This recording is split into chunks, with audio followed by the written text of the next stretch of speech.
आज का हमारा टॉपिक है नॉन परफॉर्मिंग एसेट। काफ़ी लोगों को थोड़ी कन्फ्यूजन रहती है इस टर्म से, ना बल्कि काफ़ी इजी है।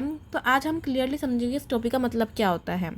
नॉन परफॉर्मिंग एसेट NPA, इसके नाम से ही पता चल जाता है इसका मतलब कि ऐसे एसेट जो हमें फ्यूचर में पे नहीं करने वाले, कि हमें उससे बेच कर कि उसके थ्रू हमें पैसे नहीं मिलने वाले हैं, तो उसे हमें नॉन परफॉर्मिंग एसेट कहते हैं।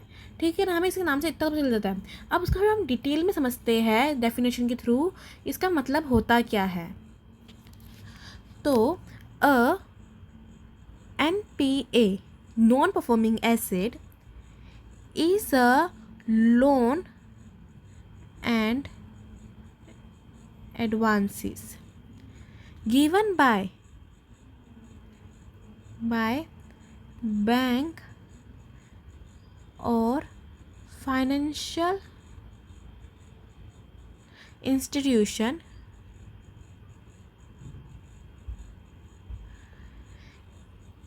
on which the borrower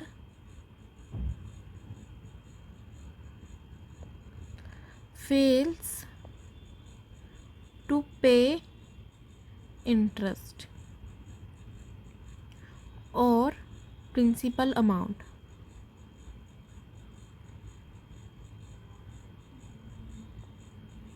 अभी पहले हम इतना समझते हैं कि NPA क्या होता है। बेसिकली ये है ना, NPA हर चीज़ के लिए नहीं होता है। ये बेसिकली है ना, बैंक और फाइनेंशियल इंस्टीट्यूट ही यूज़ करती है टर्म NPA।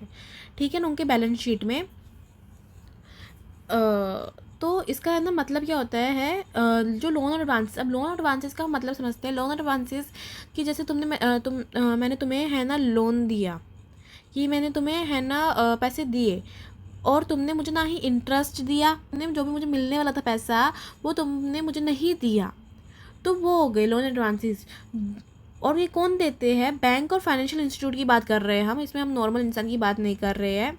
तो ये बैंक और फाइनेंशियल इंस्टीट्यूट बात कर रहे हैं, जो जिसमें बोरोअर क्या होता है, फेल होता है पे करने के लिए उनका इंटरेस्ट की है ना प्रिंसिपल अमाउंट। अब इसमें आगे और चीज़, एक और चीज़ आती है। अभी ऐसा तो है नहीं अगर 2 दिन में नहीं दिया तो हमें इसको मान लें कि नॉन परफॉर्मिंग एसेट हो गया, नहीं। बल्कि इसमें आगे आएगा फॉर मोर देन 90 डेज।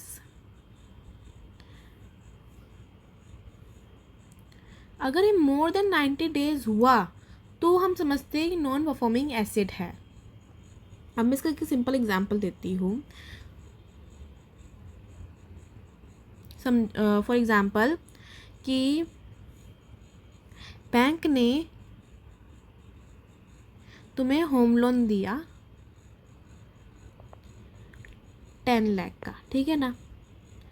अब बोरोअर ने, जिसने बोरोअर किया तुमने, फेल हो गए पे करने के लिए। उसकी EMI मोर देन 90 डेज हो गया, कि है ना। तो अब ये लोन होता है ना, अब वो बैंक समझ लेती है ये नॉन परफॉर्मिंग एसेट है, मतलब मुझे इसमें से पैसे मिलना मुश्किल है। ठीक है ना, अब ये मुझे पैसा नहीं दे रहा है।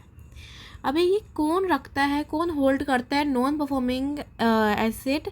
तो ये है ना बैंक और फाइनेंशियल, जैसे मैंने बताया था, ये सिर्फ बैंक और फाइनेंशियल इंस्टीट्यूट ही रखता है, कि है ना बिकॉज ऑफ ये लोन और एडवांसेस आर देयर एसेट, क्योंकि उनके लोन और एडवांसेस उनके एसेट है। ठीक है ना, लोन और एडवांसेस उनके लिए एसेट है ना, क्योंकि उनको उस पर इंटरेस्ट मिलता है।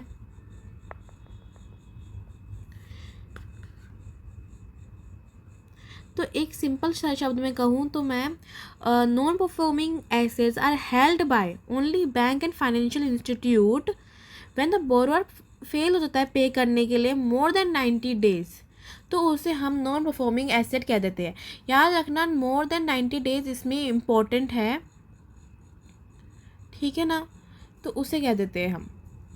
सिंपल है कि अगर जो एसेट तुम्हें इंटरेस्ट, कि तुम्हें कोई जो तुम्हें रीपे कर नहीं पा रहा है, तो वो इंटरेस्ट, जो वो बोरोअर और जो वो एसेट तुम्हारा नॉन परफॉर्मिंग हो गया।